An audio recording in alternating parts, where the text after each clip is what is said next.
In your headlines, police are investigating yet another murder. And part 2 of the Filipino Community Outreach Program.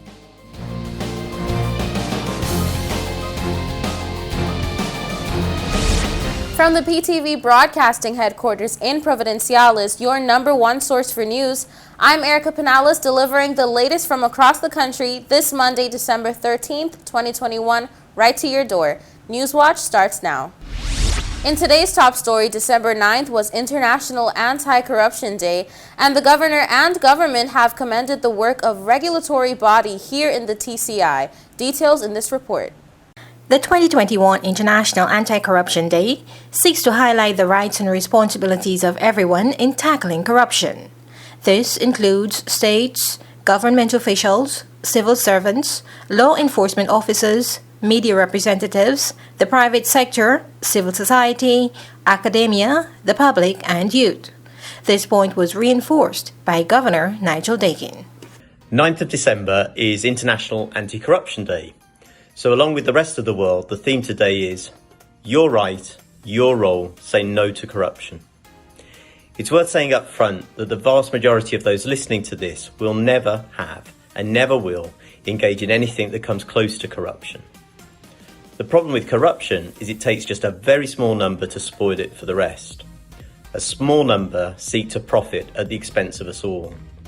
It's the way corruption rots confidence in good government and fair government that is so insidious. A statement from the Office of the Premier on Friday points out that the growth in demand for greater transparency in recent years has galvanized the regulation and enforcement efforts of anti-corruption organizations and amplified their global influence. Corruption erodes trust in government, undermines economic efficiency by stealing away valuable resources.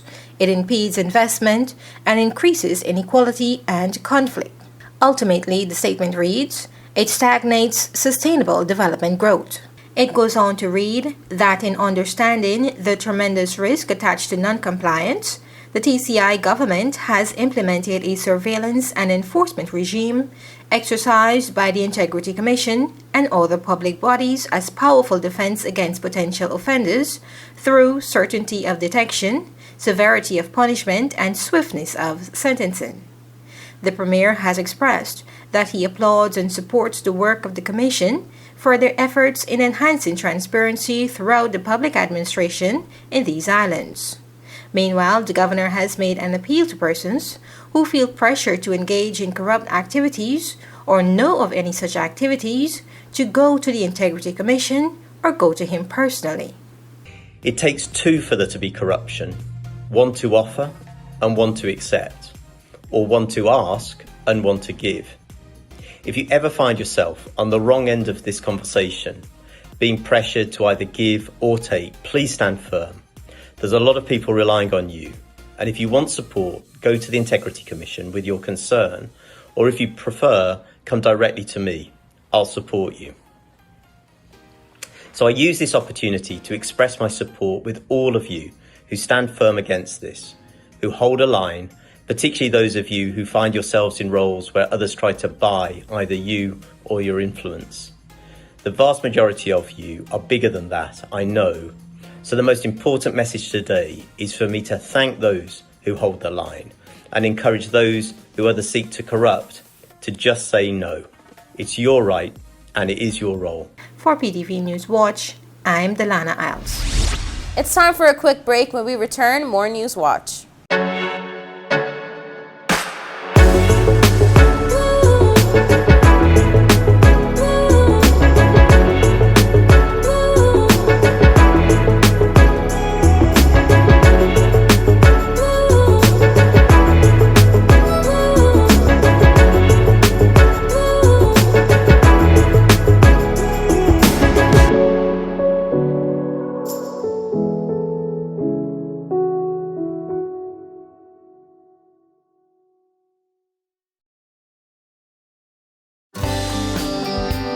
This is a reminder that all PTV service accounts are due on the first day of each month. Accounts should be brought up to date by the 28th of the month to avoid disruption in service. Payments may be made on our office at Stubbs Diamond Plaza, Providenciales, Mides Plaza, North Caicos, and Airport Road in South Caicos. Payments may also be made online using Scotiabank, CIBC First Caribbean Bank, and Royal Bank of Canada. Please allow 3 business days for online payments to be processed. We thank you for your cooperation.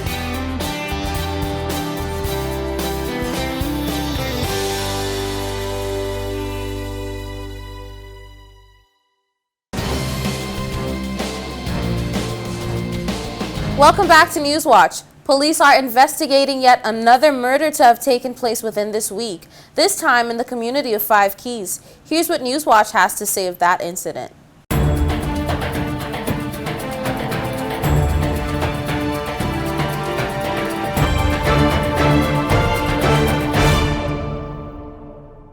Police are investigating the second murder in a week on the island of Providenciales, where they say around 8:30 on Sunday night, officers were dispatched to a scene in Five Keys where the body of a male was discovered. The police control room was alerted to a shooting incident. However, at the time of arrival, officers discovered the body of a male who was later pronounced dead at the scene. He is the country's 10th murder victim for 2021. In another unfortunate incident last week, police received a report at around 6:30 a.m. Monday, December 6th, of the discovery of the lifeless body of a male near Timbercrest in Q Town from what appeared to be a gunshot wound. Gun crime seems to be on a rise once again after officials saw decreasing numbers last year, perhaps due to the strict lockdown measures during the brink of the COVID-19 pandemic.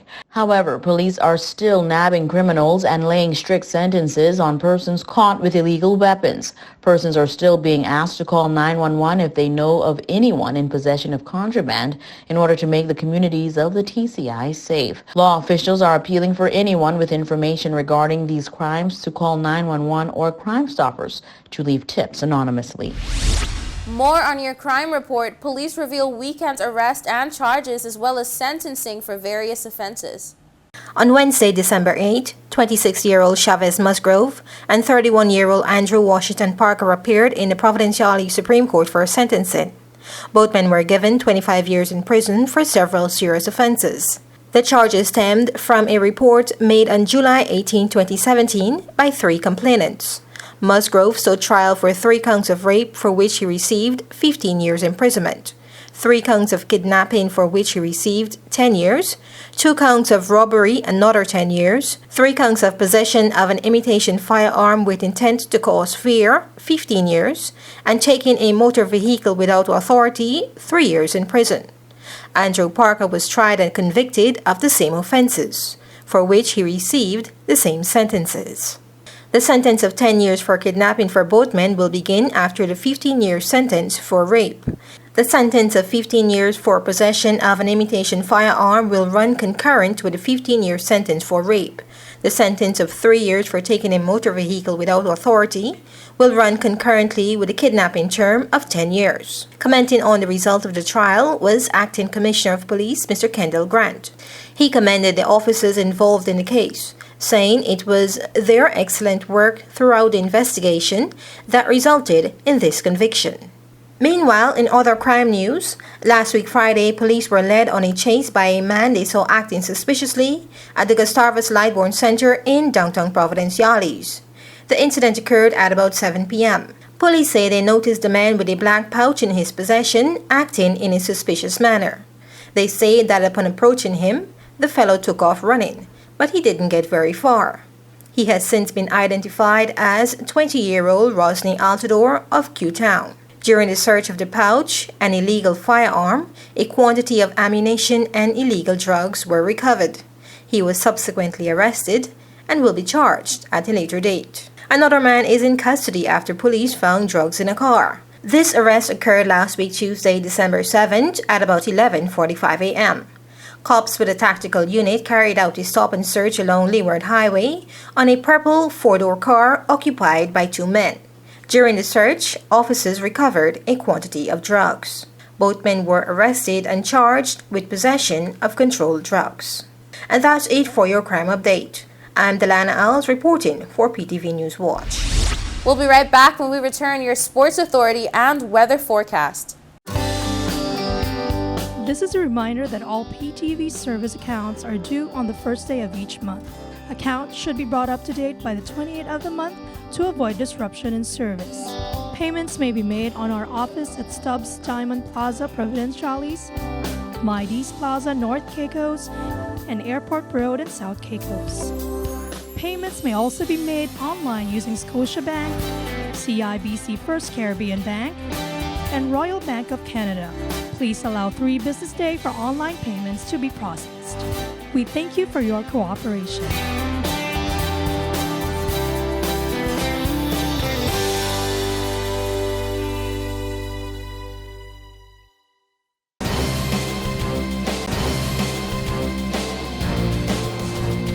Welcome back to Newswatch. Here's the latest in your sports authority and weather forecast.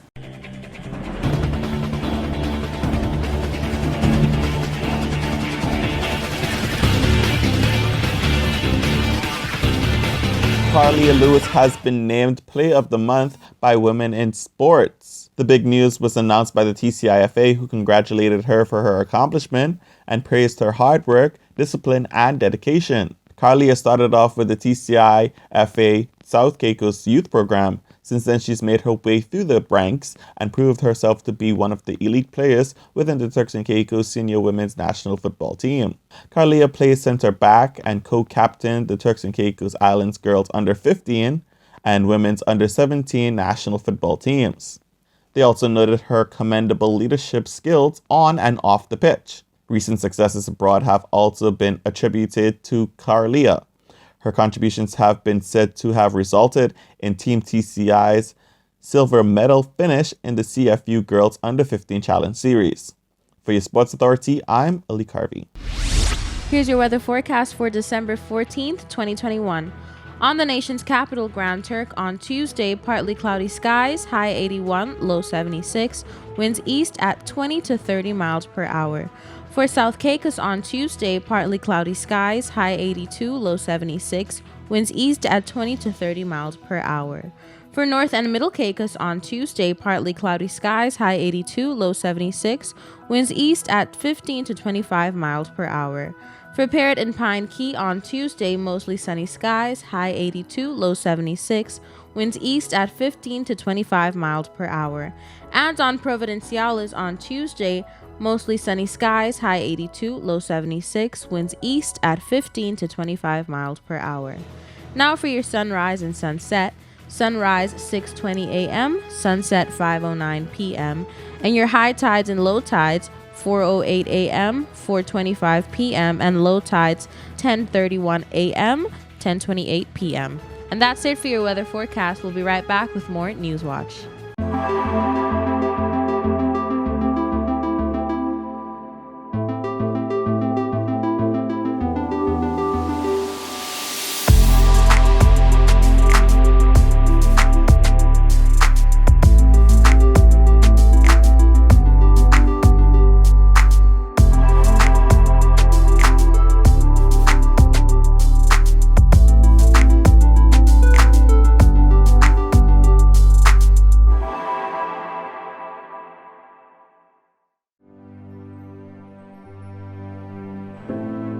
Here at People's Television, we're more than just your leading news and entertainment services. We are spreading the gospel.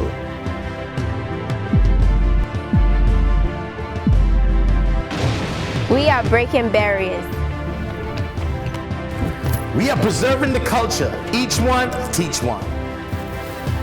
We are committed to excellence. We're creating change. We are creating memories. We are the future.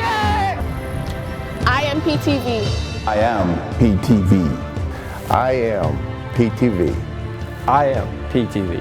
We are PTV. We are continuing the legacy. We are PTV.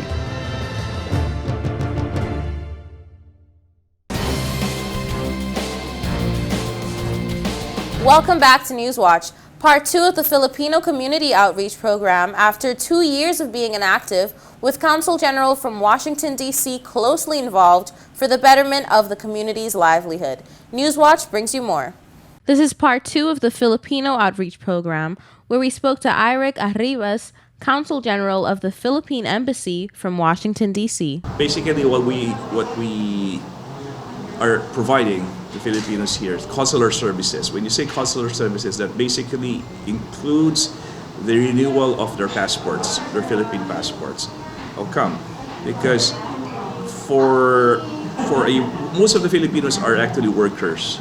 They are overseas workers here in our country. So they are here to make sure, we're here to make sure that their passports remains valid. So we're here to renew their passports in case they are to be renewed, in case they're already expired or about to expire, to ensure that they will be able to get their work permit and continue to work here legally. Eric informed Newswatch on how important it is for the outreach program to be available for Filipinos here in the Turks and Caicos because of the difficulties they may face during the process independently. I think the last time that a consular team was sent here in Turks and Caicos was way back in 2019.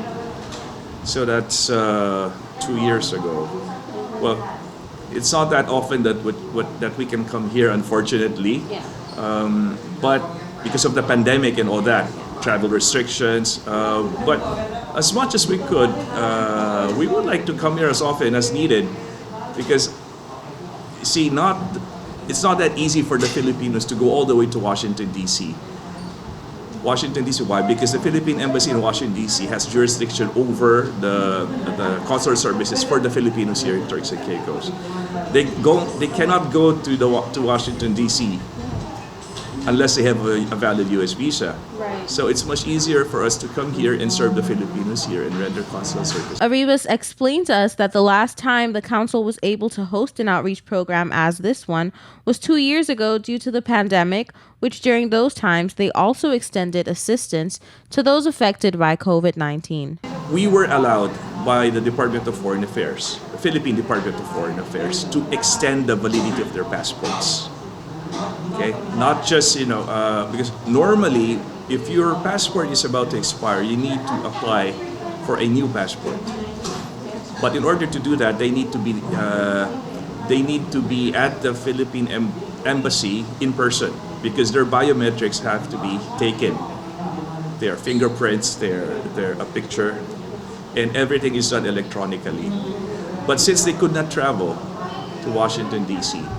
or to any other, because even going back to the Philippines was difficult coming here from Turks and Caicos.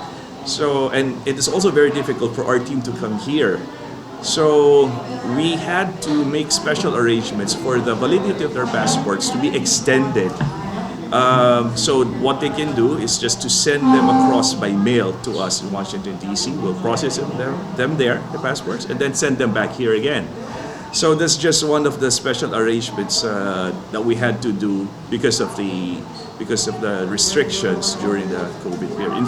Actually, now there's still COVID, but things are easing up. Consul General told us that it's important for the council to have a closer relationship with their people living abroad and to see how their conditions are from a first person's point of view. It's important for us to come here from time to time and establish a good relationship with the Filipino community, because they are the first responders. If ever there's a problem with the Filipino or the Filipino community in general, we have to talk to the Filipino leaders here. And I understand that it was done way before my time, my term here as in Washington, D.C. as Consul General.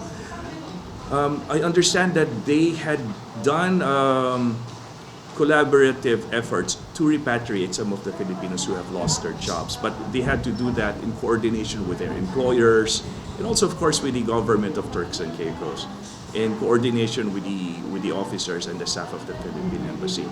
It's difficult, but it has to be done. Arribas iterated on the importance of having a relationship with the Filipinos and catering to the needs of those who ask for help. We know the need for the Filipino workers to have a valid passport in order for them to have a regular stay here in your country, and for them to have their work permit renewed or extended. So as I've said, it's not very, very easy for them to just go out of Turks and Caicos and have their passports renewed. It's not easy for them to go to the United States unless they have a valid visa, or even just to go back to the Philippines because it's really far away. So we know the need. So it's important for us to come over here and to provide them the consular services. But then again, I also said that it's also very, very important for us to reach out to them, just to interact with them, just to see how they are, and because that's how our country loves its people. So even if they are not in the country, in our country, the Philippines, then we have to make sure that we still have communication with them and reach out to them. He ended with well wishes and greetings for the holidays. Okay, well, first of all, I'd like to say Merry Christmas. Maligayang Pasko. Christmas time is very, very dear to the Filipinos. We are very, very family-oriented, and usually during Christmas time, that's the time that we spend with our family. But for them who are out here and in Turks and Caicos, probably celebrating Christmas without their family, just like to say Merry Christmas and make sure that they are fine, they are well, continue to keep safe, and always be happy and always pray to the Lord for the blessings that He has been giving us, and to make sure that they will be, since they are working, to make sure that they will take care of their own future. They are taking care of their families back home, but as I have said to some of our Filipinos in other countries, make sure that you always save money for your own retirement, because we are not getting any younger. Flow is in the spirit of giving this holiday season. As per usual, the company recently gifted a generous donation to the Ministry of Education, and we find out what it's all about next. As students across the country continue to pursue education through face-to-face and online learning, officials of Flow are spreading some holiday cheer to the Ministry of Education through a donation that will be put to good use. The $25,000 check was handed over to the Minister of Education, Honorable Rachel Taylor, on Friday, and Darren Hilaire, marketing manager of the company, says they are proud to be a part of the educational development of the students of the TCI. 3 government schools will benefit from that donation.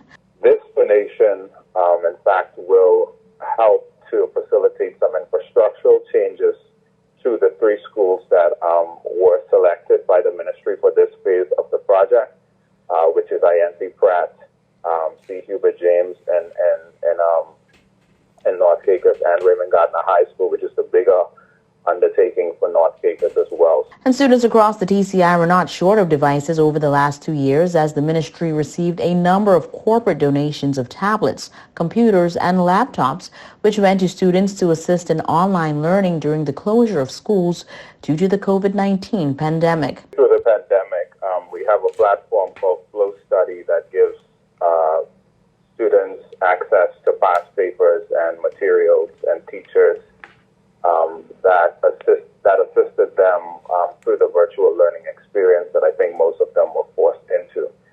So normally that's a paid service for us, but we were able to offer it to all students, independent of whatever network provider they are with, access to that platform so that students could continue to learn even during the pandemic and while schools and teachers adjusted to the new ways of learning and working.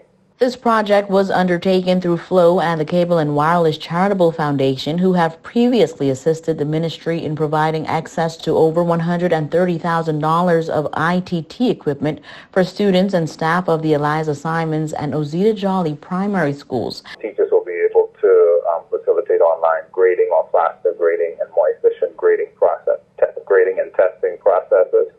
And I think all of the schools eventually will be brought on stream to be more connected schools as we move into the future of work and learning. Again, this $25,000 grant will contribute to the procurement of devices for students of Ianthe Pratt Primary School, C. Hubert James Primary School, and the Raymond Gardner High School toward the development of fully functional e-learning environments. That brings us to the end of this edition of The Real News. I hate to leave you so soon, but of course, you can join us right back here every weekday at 6:30 p.m. and tap into our social media platforms at www.ptv8tci.com. I'm Erica Penales, keeping you informed, updated, and affiliated until next time.